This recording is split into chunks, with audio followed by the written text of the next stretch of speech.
नमस्कार, मैं वैष्णवी चौहान और आप देख रहे हैं सुदर्शन न्यूज। आपका स्वागत करती हूँ आपका राज्य आपकी खबर में। खबरों की तरफ रुख करेंगे। कानपुर के नरवल तहसील क्षेत्र के बरईगढ़ गांव स्थित ऐतिहासिक बरईगढ़ झील इन दिनों गंभीर संकट से जूझ रही है।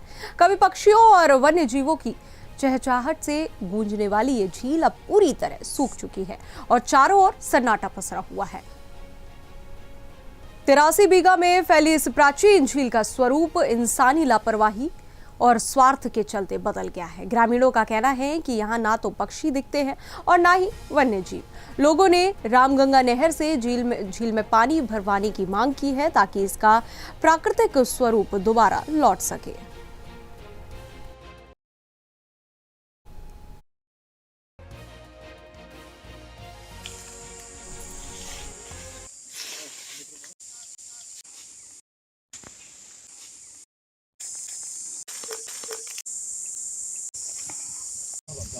जी सब भाग गए पानी बिना जल की वजह से। अच्छा, तो यहाँ तो जानवर भी आते होंगे? जानवर भी बहुत है। तो कैसे नाम है आपका? कल्लू। कल्लू जी, कौन से गांव में खड़े हैं? बरई। अच्छा, यहाँ पे जो झील है इसके लिए कुछ जानते हैं आप? बहुत पूरे अच्छे तरह से जान सन, बहुत बढ़िया रहा है, सुंदरीकरण साई बिल्कुल पानी जल साई भरा रहा है। अब तो बहुत बेकार है। अच्छा, किस नाम से इसको जाना जाता था? ये डिग्गी है, पान के भीट होते थे यहाँ। अच्छा, यहाँ पान होते थे? हाँ। बरई पान के हिसाब से जाना जाता है। आज क्या हालात हैं? आज बिल्कुल बेकार है। आप क्या चाहते हैं? आज इसमें पानी आनी बढ़ जाए, बढ़िया सही हो जाए तो अच्छा है। पशु पक्षी कहाँ से पानी पीते हैं? अब ऐसा है जो थोड़ा बारा भरा बुरा बवा है पेन। कैसे आपका जीवन चल रहा है? अब ये सब मजदूरी से जीवन चल रहा है। कोई कुछ कर रहा है, कोई कुछ कर रहा है, ऐसा चल रहा है। आप लोग क्या चाहते हैं? अब हम लोग चाहते तो बने, तो बीच में पाना होना बंद हो गया, लोग भाग गए। आपका परिवार कैसे चल रहा है? अच्छा, आज 2 परिवार। अच्छा, क्या दिक्कतें आ रही हैं? दिक्कत का पानी नहीं रही है तालाब में। अच्छा, वो से भरा हुआ है। और परिवार कहाँ चले गए? सब बम्बई भाग गए। बम्बई चले गए। तो आते ना वो आए झील देखने नहीं। फर्रुखाबाद में लैंड जिहाद के आरोपों को लेकर हिंदू संगठनों ने कलेक्ट्रेट परिसर में प्रदर्शन किया। हिंदू जागरण मंच और विश्व हिंदू परिषद के पदाधिकारियों ने नारेबाजी करते हुए सरकारी जमीनों पर अवैध कब्जों को लेकर नाराजगी जताई। संगठन के पदाधिकारियों ने आरोप लगाया कि बेशकीमती सरकारी भूमि पर कब्जा किया जा रहा है और प्रशासन इस पर सख्ती नहीं कर रहा है। उन्होंने मांग की कि सभी कब्जे हटाए जाएं और दोषियों के खिलाफ मुकदमा दर्ज किया जाए। संगठनों ने सरकार से इस मुद्दे पर कठोर कार्रवाई की अपील की है। देखिए, संगठन के निर्देशानुसार जो है प्रदेश व्यापी अभियान चल रहा है लैंड जिहाद के विरुद्ध। विषय हमारा है सरकारी भूमि अतिक्रमण से संबंधित विदर्भी भूमाफियाओं द्वारा बेशकीमती सरकारी जमीनों पर विधि पूर्वक जो है अवैध अतिक्रमण के माध्यम से प्रदेश भर में डेमोग्राफी के परिवर्तन की गंभीर समस्या के समाधान हेतु यह अभियान चलाया जा रहा है।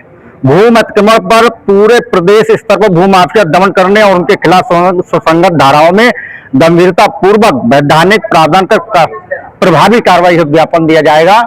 और ये आप देख रहे हैं कि जनपद ही नहीं प्रदेश भर में जगह जगह लैंड जिहाद हो रहा है और इसके खिलाफ समय समय पर आवाज लगातार उठ रही है। आपने देखा होगा कि असम सरकार ने, उत्तराखंड सरकार ने इस पर बहुत बड़ा जो है काम किया है।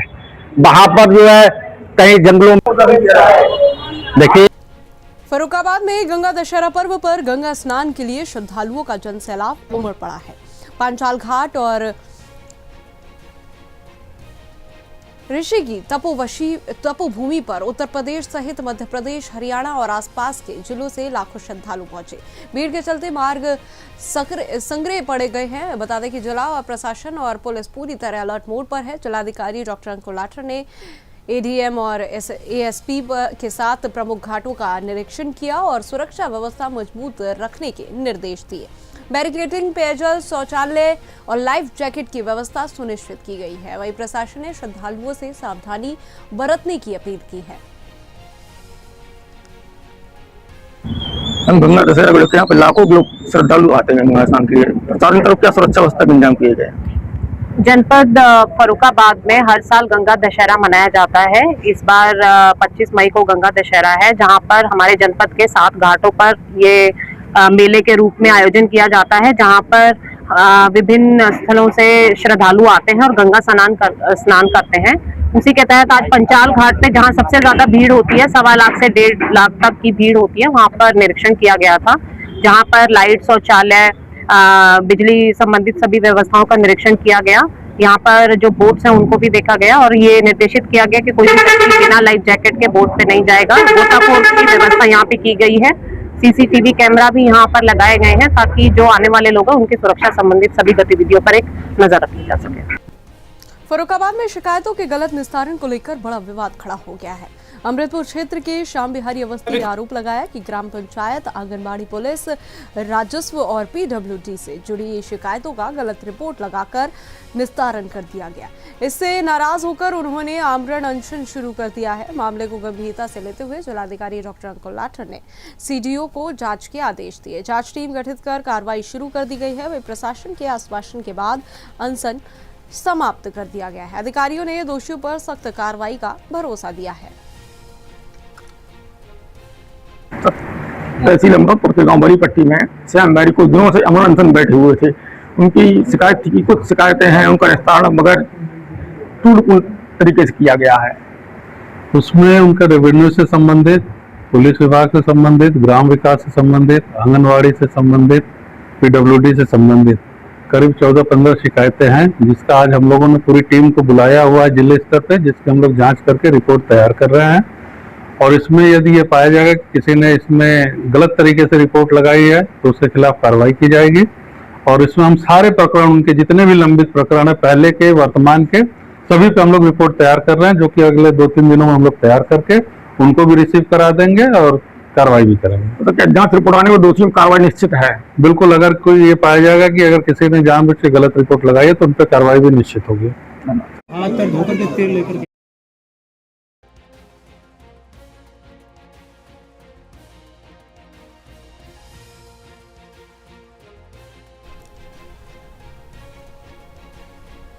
कानपुर में हिंदू संगठन ने जिलाधिकारी कार्यालय पहुंचकर सरकारी संपत्तियों पर अवैध कब्जों के खिलाफ कार्रवाई की मांग को लेकर ज्ञापन सौंपा है।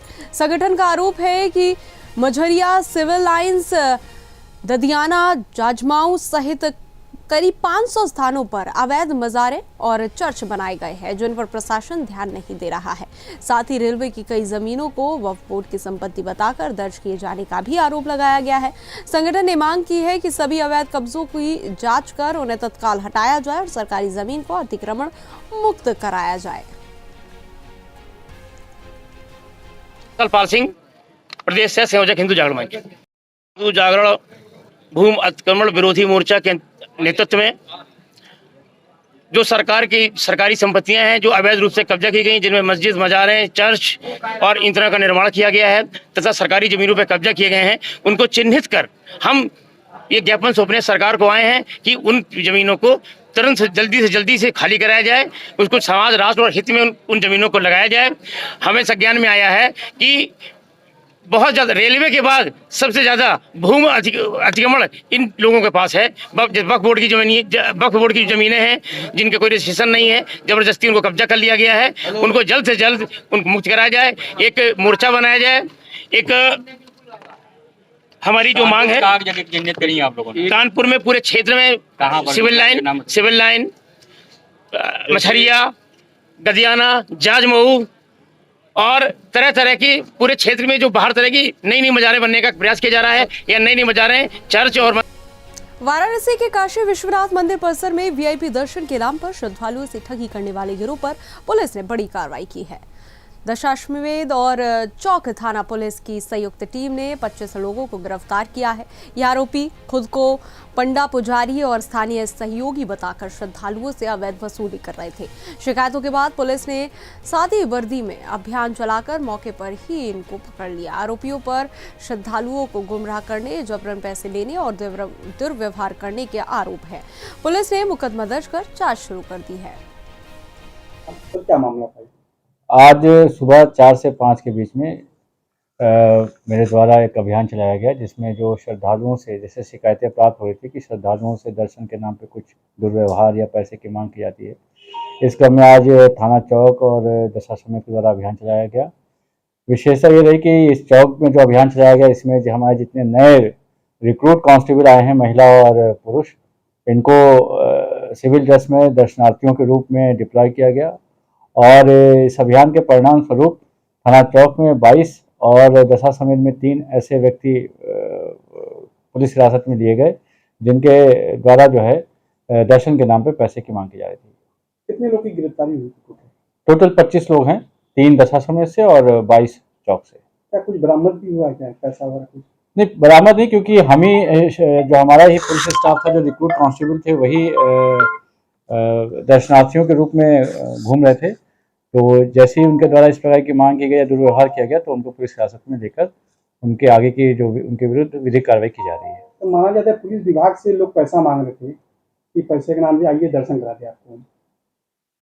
नहीं, ये तो श्रद्धालुओं के रूप में हम लोग घूम रहे थे ना, तो ये श्रद्धालु के रूप में जितने हमारे रिक्रूट कांस्टेबल थे, क्योंकि ये नए हैं, इनको कोई जानता नहीं है, तो यही हमारे श्रद्धालु के रूप में सिविल ड्रेस में घूम रहे थे। और जब शिकायत जो पाया थी, रीवा में 20 मई 2026 को विहार कर रही जैन आर्यिकाओं से जुड़ी दर्दनाक घटना ने पूरे जैन समाज को झकझोर दिया है। इस हादसे में श्रुतमती माताजी और उपसममती माताजी के समाधि मरण के बाद मामले को लेकर गंभीर सवाल उठ रहे हैं। समाज का कहना है कि ये केवल सड़क दुर्घटना नहीं बल्कि संदिग्ध परिस्थितियों से जुड़ा मामला हो सकता है। वीडियो और प्रत्यक्षदर्शी बयानों के आधार पर साजिश की आशंका भी जताई जा रही है। इसी को लेकर कानपुर में जैन समाज ने जिलाधिकारी को ज्ञापन सौंपकर निष्पक्ष और उच्च स्तरीय जांच की मांग की है।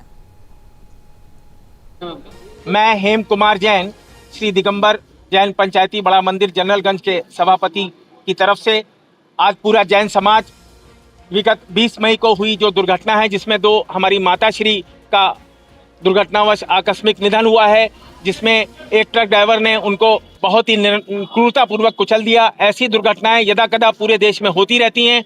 हम पूरे जैन समाज की तरफ से ये ज्ञापन देने जिलाधिकारी महोदय को आए हैं कि पूरे देश में इस तरीके का एक सूचना प्रेषित की जाए कि जब भी कोई जैन साधु या साध्वियाँ विचरण कर रहे हो तो उनको पूरी सुरक्षा व्यवस्था और ट्रैफिक व्यवस्था मुहैया कराई जाए, ताकि इस तरह की दुर्घटनाओं की पुनरावृत्ति भविष्य में दोबारा ना हो सके। सर, आपकी मांग की डीएम सर को ज्ञापन देंगे, पुलिसकर्मियों को रोका तो आपको तो क्या कहना चाहिए? पुलिसकर्मियों ने जब हम लोगों को रोका तो हम लोगों ने उनसे शांतिपूर्वक कहा कि जैन समाज एक बहुत शांतिपूर्वक प्रदर्शन करने में हमेशा विश्वास रखता है, इसलिए हम अपना ज्ञापन श्री जिलाधिकारी महोदय को ही देंगे, जिसको उन्होंने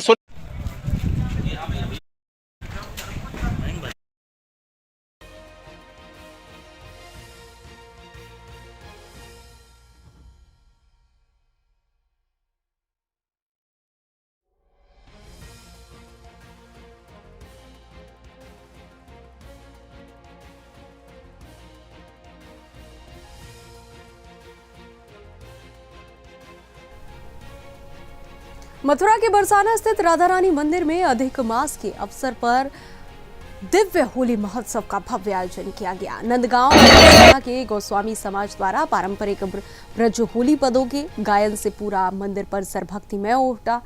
रंगन, रंगीलों और अन्य रसिया संगीतों की गूंज के बीच श्रद्धालु भक्ति में झूमते नजर आए। इस दौरान मंदिर में रंग, अबीर, गुलाल और पुष्प वर्षा की गई, जिससे वातावरण अलौकिक हो गया। देश विदेश से आए भक्त इस दृश्य को देखकर भाव विभोर हो गए।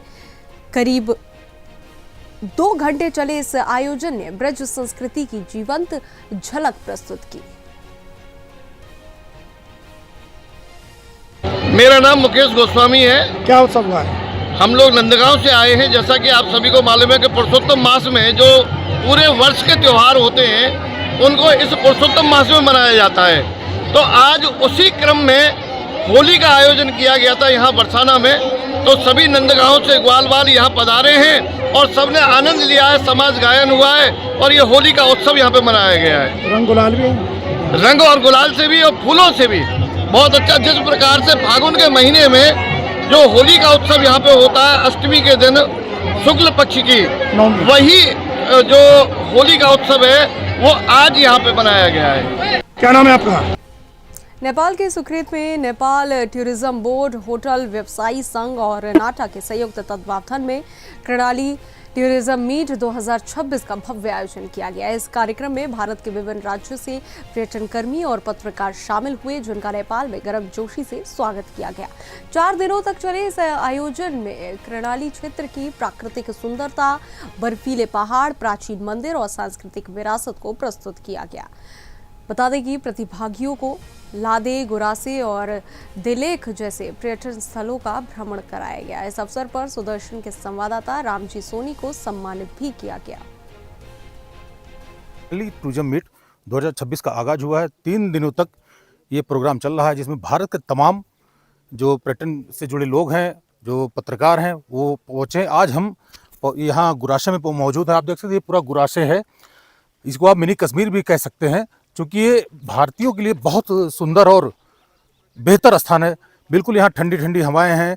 नमस्ते, आपको बहुत बहुत वेलकम हमारे गुरासे एरिया में। मैं यहाँ की आप लोगों को सबको मैं heartily welcome in our this area. मैं बहुत स्वागत करना चाहता हूँ।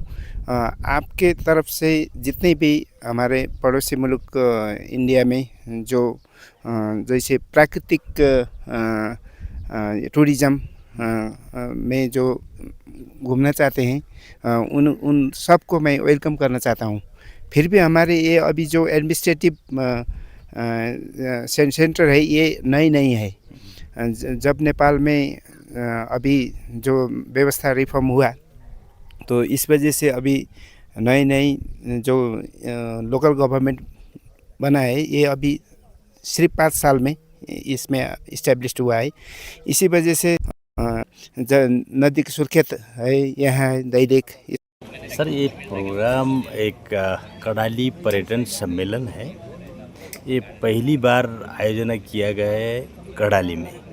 इसमें दरअसल नेपाल टूरिज्म बोर्ड, वीरेंद्रनगर नगर पालिका या गुरासे गाँव पालिका या कर्णाली प्रोविंस गवर्नमेंट, ये मिलके कर्णाली का परिचय, पर्यटकीय परिचय क्या है, उसको दिखाने के लिए प्रयागराज के बारा क्षेत्र स्थित सीएचसी जसरा में स्वास्थ्य व्यवस्था पर गंभीर सवाल खड़े हो गए हैं। अस्पताल की बाउंड्री के बाहर सरकारी दवाइयां, जांच किट और चिकित्सा सामग्री कबाड़ के ढेर में पड़ी मिलने से हड़कंप मच गया है। स्थानीय लोगों का आरोप है कि मरीजों को सरकारी दवाइयां देने के बजाय बाहर से दवा खरीदने और निजी लैब में जांच कराने के लिए मजबूर किया जा रहा है। इससे सरकारी धन की बर्बादी और कमीशन खोरी के खेल की आशंका जताई जा रही है। मामले को लेकर क्षेत्र में आक्रोश है और उच्च स्तरीय जांच की मांग की जा रही है।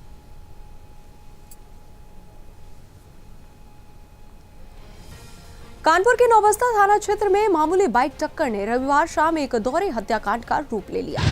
किदवई नगर निवासी शिवनारायण त्रिवेदी अपने 2 बेटों शिवम और सत्यम के साथ काम से लौट रहे थे। तभी यशोदा नगर बाईपास के पास दूसरी बाइक से टक्कर के बाद विवाद बढ़ गया। आरोप है कि दूसरी बाइक सवार 3 युवकों ने चाकू और हेलमेट से ताबड़तोड़ हमला कर दिया। इस हमले में पिता शिवनारायण और बेटे शिवम की मौत हो गई, जबकि सत्यम गंभीर है। पुलिस ने एक आरोपी को पकड़ लिया है और अन्य की तलाश जारी है। ये नौबस्ता क्षेत्र में एक रोड रेज का घटना हुई है, जिसमें बाइकों की टक्कर होने से शिवनारायण त्रिवेदी, सत्यम त्रिवेदी और शिवम त्रिवेदी ये बाइक से जा रहे थे। ये मार्बल की शॉप में काम करते हैं, कनक मार्बल में शॉप काम करते हैं। ये वापस जा रहे थे। 3 लड़कों से इनकी बाइक की टक्कर होती है और वो 3 लड़के शिवा वर्मा, उत्सव अवस्थी और करण वर्मा के साथ टक्कर होती है। इसमें से एक शिवा वर्मा को पकड़ा जा चुका है। ये अकबरपुर कानपुर देहात का रहने वाला है। उत्सव अवस्थी ये करीब 19 साल का लड़का है और करण वर्मा ये भी नौबस्ता का रहने वाला करीब 24 साल का लड़का है। करण वर्मा और उत्सव अवस्थी दोनों फरार हैं। अभी शिवा वर्मा को पकड़ा जा चुका है। अभी पूछताछ की जा रही है। जो घटनाक्रम है, घटनाक्रम में चाकू से वार किया गया है और जिस घटना में भैया दुकान से घर जा रहे थे, रास्ते में सामने से किसी बाइक टक्कर मारी। उनसे हमने थोड़ा सा बोला भैया धीमे चला करो, तो लोग नहीं माने, कह रहे हैं साइड में आओ, बताते हैं धीमे चला जाता है। वो लोग ले गए, हेलमेट से हमला किया। वो लोग 3 लोग थे, एक को हमने पकड़ भी लिया था। पापा को किस चीज़ से मारा, भाई को किस चीज़ से मारा, वो लोग खत्म। घायल होने के बाद शिवम त्रिवेदी बता रहा है कि हम हॉस्पिटल गए, पहले मधुलोक हॉस्पिटल, उसके बाद में धन्वंतरी हॉस्पिटल, दोनों हॉस्पिटलों में इलाज करने से मना कर दिया। उसने ये भी बोला कि प्राथमिक उपचार कर दीजिए, जिससे मेरे पिताजी सही तरीके से इलाज हो जाए। उन्होंने बिल्कुल मना किया, भर्ती नहीं किया और सीधे यहाँ हैलट के लिए उसको लेके आना पड़ा, जिससे खून ज़्यादा बह गया और उसको उनकी डेथ हो गई। कानपुर में आईटीबीपी जवान की मां के हाथ काटे जाने के मामले में बड़ा अपडेट सामने आया है। सीएमओ की संशोधित रिपोर्ट के आधार पर कृष्णा अस्पताल और पारस अस्पताल को उपचार में गंभीर लापरवाही का दोषी पाया गया है। पुलिस कमिश्नर रघुवीर लाल ने बताया कि प्रारंभिक रिपोर्ट में स्पष्ट निष्कर्ष नहीं था, लेकिन दोबारा जांच में अत्यधिक देरी को गंभीर माना गया। इसी आधार पर दोनों अस्पतालों के खिलाफ सुसंगत धाराओं में मुकदमा दर्ज किया जा रहा है। साथ ही आईटीबीपी और पुलिस के बीच किसी भी टकराव की बात को खारिज किया गया है।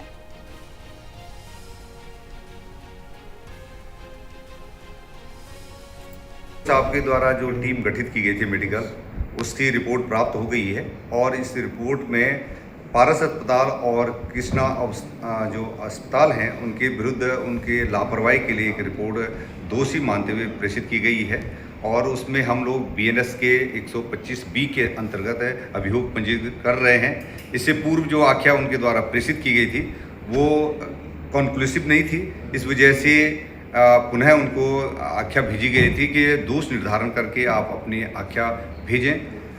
इस संबंध में ये भी बताना है कि जो आईटीबीपी के मतभेद दिखाए गए आईटीबीपी और पुलिस के बीच में, ऐसा कोई मतभेद नहीं था। आईटीबीपी के कमांडेंट और उनके मेडिकल अफसर को मेरे द्वारा ही कार्यालय में बुलाया गया था और ताकि उनसे चर्चा हो कि जो इसमें कुछ बिंदु हैं जो सीएमओ को फिर से उनसे पूछा जाए कि इन बिंदुओं पर भी आप जांच करके दें। उनके जो बैठक के दौरान वो अपने साथ जो है पुलिस ऑफिस में काफ़ी पुलिस बल को लेके आए थे और इस ढंग से फॉर्मेशन पुलिस ऑफिस के बाहर लगाई गई थी कि जो मीडिया में ये संदेश गया है कि पुलिस और आईटीबीपी के बीच टकराव है और जब ऐसा हमें जानकारी मिली तो हमने आईटीबीपी का कमांडेंट को बताया है कि ये अपने फोर्स को आप तुरंत हटा दीजिए और आपके वरिष्ठ अधिकारियों को मिलने आने से पहले आपको इतनी भारी पुलिस बल को नहीं लाना था। उन्होंने तत्काल हटा भी दिया था। इस संबंध में उनके अमेठी के शुक्ल बाजार थाना क्षेत्र के अब्दुल्ला बाहरपुर गांव में 12 वर्षीय बच्चे की संदिग्ध परिस्थितियों में मौत से हड़कंप मच गया है। बच्चे का शव पड़ोसी के घर मिलने के बाद गांव में सनसनी फैल गई और परिजनों में कोहराम मच गया। बताया जा रहा है कि बच्चा घर से निकला था लेकिन देर तक वापस नहीं लौटा। तलाश के दौरान उसका शव बरामद हुआ। वहीं परिजनों ने हत्या की आशंका जताई है। सूचना पर पहुंची पुलिस ने शव को कब्जे में लेकर पोस्टमार्टम के लिए भेज दिया है। साथ ही पुलिस मामले की हर पहलू से जांच कर रही है। चित्रकूट के बरगढ़ थाना परिसर में फरियाद लेकर पहुंचे लोगों की बदहाल स्थिति सामने आई है। भीषण गर्मी और लू के बीच फरियादी अपने छोटे बच्चों के साथ जमीन पर बैठकर न्याय की गुहार लगाते नजर आए। आरोप है कि थाना परिसर में पेयजल और बैठने की समुचित व्यवस्था नहीं है, जबकि सरकार के स्पष्ट निर्देश है कि फरियादियों को उचित सुविधा दी जाए। स्थानीय लोगों ने दलालों के प्रभाव और लापरवाही के भी आरोप लगाए हैं।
बेतिया नगर थाना क्षेत्र के भोला बाबू कैंपस के पास युवक से मारपीट कर सोने का लॉकेट लूटने वाले 3 बदमाशों को पुलिस ने त्वरित कार्रवाई करते हुए गिरफ्तार कर लिया है। आरोपियों ने पहले युवक को घेरकर शीशे की बोतल से जान से मारने की धमकी दी और फिर को अंजाम दिया। पीड़ित मोहित कुमार की शिकायत पर मामला दर्ज कर विशेष टीम गठित की गई है। वहीं पुलिस ने छापेमारी कर तीनों आरोपियों को दबोच लिया है और उनके पास से लूटा गया सोने का लॉकेट भी बरामद कर लिया गया है। 22/5/26 को जो है नगर थाना को जो है एक लिखित आवेदन मोहित कुमार और रोहित कुमार के द्वारा दिया जाता है। ये मुख्य रूप से जो युवा पट्टी के रहने वाले हैं, लेकिन कमलनाथ नगर में जो है इनका डेरा लेके रहते हैं और पढ़ाई करते हैं। के द्वारा यह आवेदन दिया जाता है कि इनके साथ जो है भोला बाबू कैंपस के पास जो है दिनांक 20 तारीख के 3 बजे के आसपास जो है 3 व्यक्ति के द्वारा जो है इसके साथ जो है हाथापाई की गई। इसके साथ जो है मारपीट किया गया और कांच का जो बोतल होता है उससे जो है उसे भय और उसे छत पहुंचाने के उद्देश्य से जो है उनके गले का जो है लॉकेट को जो है वो छीन लिया गया। इस संबंध में जो है नगर थाना में जो है 301/26 जो है लूट के सुसंगत धाराओं में जो है कांड दर्ज किया गया। पुलिस अधीक्षक महोदय के निर्देशन में इसको काफ़ी गंभीरतापूर्वक लिया गया और उनके निर्देशन में जो है एक टीम का गठन किया गया, जिसमें कि मेरे नेतृत्व में टीम का गठन किया, जिसमें नगर थाना अध्यक्ष और यहाँ के जो है अदर इंस्पेक्टर साहब हैं और जो पदाधिकारी हैं वो शामिल थे। उनके द्वारा जो है त्वरित कार्रवाई करते हुए जो 3 व्यक्ति हैं उनकी पहचान की गई। दरभंगा जिले के घनश्यामपुर स्थित डीपीडीएस गोदाम में कथित भ्रष्टाचार और अनियमितताओं का बड़ा मामला सामने आया है। जिला सतर्कता समिति के निरीक्षण में कई गंभीर खामियां उजागर हुई, जिससे सरकारी खाद्यान्न वितरण व्यवस्था पर सवाल खड़े हो गए हैं। निरीक्षण के दौरान सहायक प्रबंधक अनुपस्थित पाए गए और गोदाम का संचालक कथित रूप से एक निजी व्यक्ति द्वारा किया जा रहा था। मौके पर बोरों की अनियमितता पाई गई है। वहीं हैंडलिंग और बिना वजन वितरण के आरोप भी लगे हैं। पीडीएस विक्रेताओं ने अवैध वसूली के आरोप लगाए हैं। समिति ने मामले की निष्पक्ष जांच और दोषियों पर सख्त कार्रवाई की मांग की है। अनियमितता के खिलाफ है। वजन करके देना चाहिए। सरकार का माप तौल है 50 केजी 670 ग्राम, लेकिन वो उस तरह का नहीं दिया जा रहा है। इनको दिया जा रहा है 51 किलो 52 किलो रनिंग करके, ऐसा है। और दूसरा है अनलीगल आदमी को यहाँ पर बैठाया जाता है, जो अपने एजीएम नहीं रह करके कालाबाजारी करवाता है। तीसरा, यहाँ पर बगल में अभी देखे हैं हम बगल में कि जा करके एक आदमी माथा पर लिया हुआ है यहाँ से चावल, जा करके वहाँ जा करके कालाबाजारी किया है, बाहर निकाला है। तो इस तरह का घिनौना बर्दाश्त हम नहीं करेंगे। लिखित में जाकर के डीएम को देंगे और प्रधान सचिव से मिलेंगे और माननीय मंत्री खाद्य उपभोक्ता संरक्षण विभाग के विजय चौधरी जी से भी मिलेंगे और मुख्यमंत्री को भी लिखित देंगे और इनके ऊपर सख्त कार्रवाई करेंगे। ये कालाबाजारी एकदम बर्दाश्त नहीं करेंगे। मेरा नाम हुआ सुभाष चौपाल। रीवा में 20 मई को हुई आरेका श्रुतमती माताजी और उप सम्मति माताजी से जुड़ी घटना के विरोध में शक्ल जैन समाज ने देश भर में मौन जुलूस निकालकर संत सुरक्षा नीति लागू करने की मांग की है। समाजजनों ने श्रद्धांजलि सभा कर इस घटना पर गहरा आक्रोश व्यक्त किया। बड़ी संख्या में महिला, पुरुष और युवा शामिल हुए। जुलूस भगवान महावीर विहार से शुरू होकर एसडीएम कार्यालय पहुंचा, जहां राष्ट्रपति के नाम ज्ञापन सौंपा गया। इसमें घटना की उच्च स्तरीय जांच, आरोपी को कठोर सजा और देश भर में साधु संतों की पुलिस सुरक्षा की मांग प्रमुख रूप से रखी गई। आज सकल जैन समाज सड़कों पर उतरी है, क्योंकि हम सब की बस एक ही मांग है कि जो हमारे संत हैं, साधु संत, हमारी आरिका है, हमारे मुनि महाराज है और हमारे ही नहीं सभी समाजों के साधु संतों को सुरक्षा मिलना चाहिए। जिस तरह की घटना रीवा में हुई उस तरीके की घटना दोबारा से ना हो, इसके लिए हम सभी लोगों ने मिलकर जैन समाज एक शांतिप्रिय समाज है, अहिंसा के पुजारी हैं। इस कारण से हम लोग अपना जो विरोध है वो बहुत ही शांतिपूर्वक दर्ज कराते हैं। लेकिन इस बार हम सभी लोग एकजुट रहेंगे और ये बात का हम सरकार से चाहते हैं। हम माननीय राष्ट्रपति जी, माननीय प्रधानमंत्री जी और माननीय हमारे मुख्यमंत्री जी मोहन यादव जी सभी से के पास हमारा कर्नाटक के बेलगावी जिले के चिक्कोड़ी तहसील के सामनेवाड़ी गांव में लगने वाले साप्ताहिक बाजार में चोरी करने वाले एक गिरोह का ग्रामीणों ने पर्दाफाश कर दिया है। इस गिरोह में 4 महिलाएं और 1 पुरुष शामिल थे, जिन्हें ग्रामीणों ने रंगे हाथों पकड़कर पुलिस के हवाले कर दिया। आरोप है कि महाराष्ट्र से आए ये आरोपी भीड़ का फायदा उठाकर जेब और गहनों की चोरी करते थे। घटना के दौरान ग्राम पंचायत कार्यालय के पास शोर शराबा हुआ। पुलिस ने मौके से नकदी, सोने की अंगूठी, आधार कार्ड और रिक्शा जब्त कर लिया है। वहीं सभी आरोपियों से पूछताछ जारी है। शनिवार संति 6 ಸುಮಾರು ಸಂತಿ ತುಂಬಿತ್ತು ಆಯ್ತು ನಾವು ಸಂತ್ಯಾಗ ಬರೋ ಮುಂದೆ 4 ಮಂದಿ ಹೆಣ್ಮಕ್ಕಳ। और फिलहाल इस बुलेटिन में इतना ही। देश और दुनिया की तमाम खबरों के लिए हमारे साथ जुड़े रहे और देखते रहे सुदर्शन न्यूज। जय हिंद।